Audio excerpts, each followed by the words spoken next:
Improve your writing. Sentence types. Structure. Why is this important? When you understand the different sentence types, you can create variety in your writing. Your readers will find your text more interesting and easier to read. The first type is a simple sentence. It has one complete idea. It has a subject and a verb. Because this complete idea can stand by itself, we call it an independent clause. Let's look at two examples. Jennifer is a teacher. Subject, verb. I learn from online videos. Subject, verb. The second type is a compound sentence. It has two or more independent clauses that are joined by a coordinating conjunction. The most common coordinating conjunctions are and, but, or, so. In a compound sentence, then, we have independent clauses, complete ideas that could stand alone as two simple sentences. Instead, we join them together with a conjunction. The conjunction and expresses addition, but a contrast, or alternatives, so a result. Let's look at some examples. Here's the first. Jennifer is a teacher, but she doesn't work at a school. You see, we have two independent clauses. We join them together with our coordinating conjunction. The practice is to use a comma before the conjunction.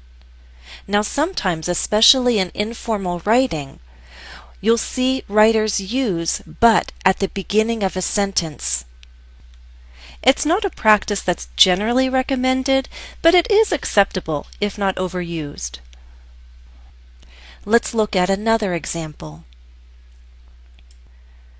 Jennifer is a teacher, and she works online. You see, we have two independent clauses.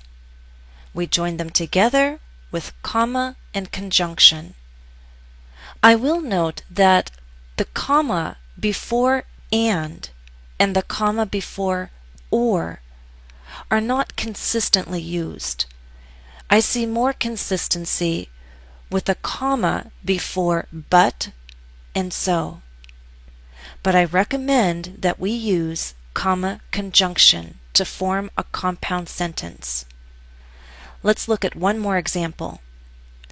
Jennifer is a teacher and she works online, so she depends on the internet. In this compound sentence, how many independent clauses do you see? Hopefully you see 3. Jennifer is a teacher, she works online, she depends on the internet. And we have 2 coordinating conjunctions to join these clauses together.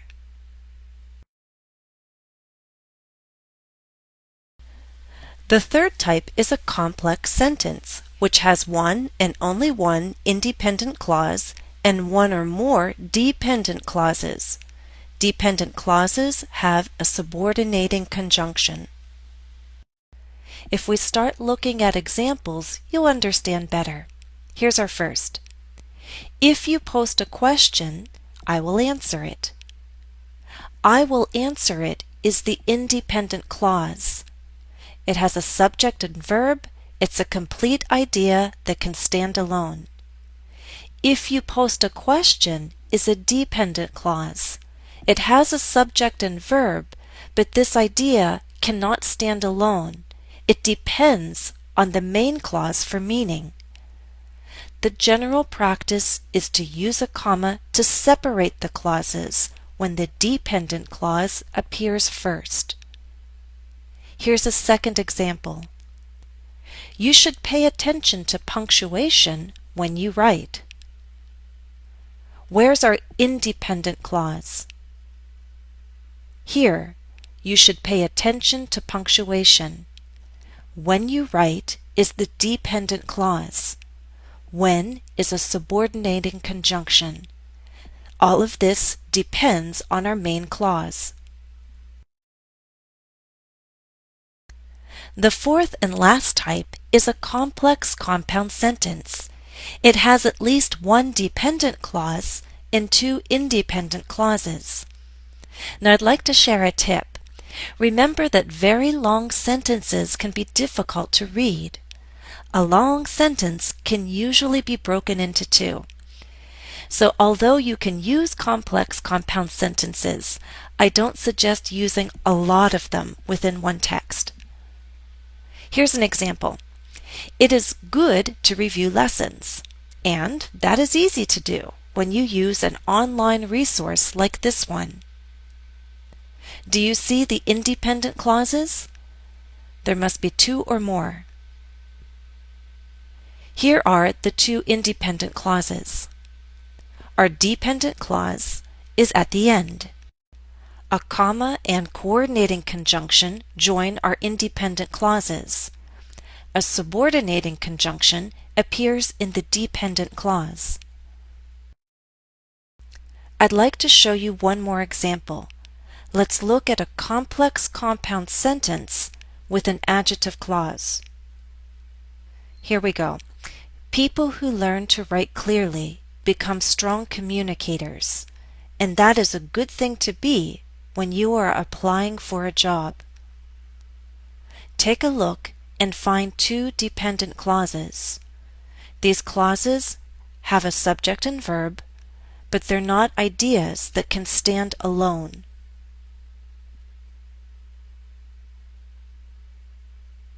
Here they are.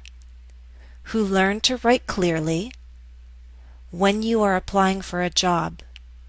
The first is an adjective clause, the second is an adverb clause, but they're both dependent on the rest of the sentence.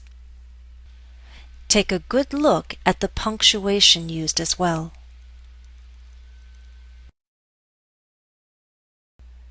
Let's use a quiz to review and make sure you can identify the four sentence types. Number 1.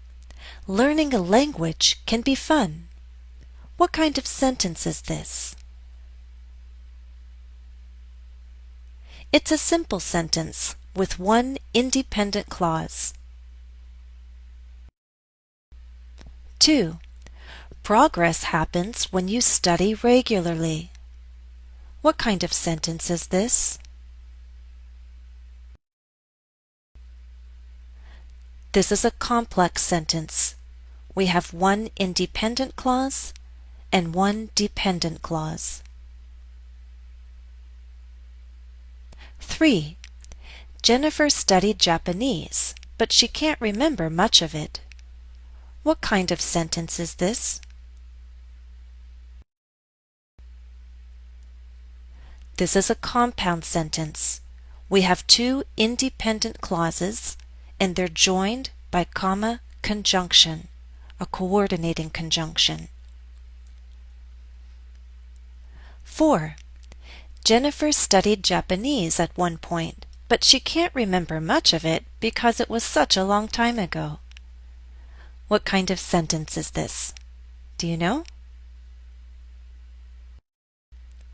This is a complex compound sentence.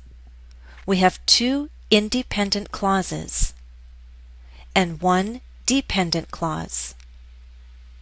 A coordinating conjunction joins the independent clauses, and a subordinating conjunction appears in our dependent clause.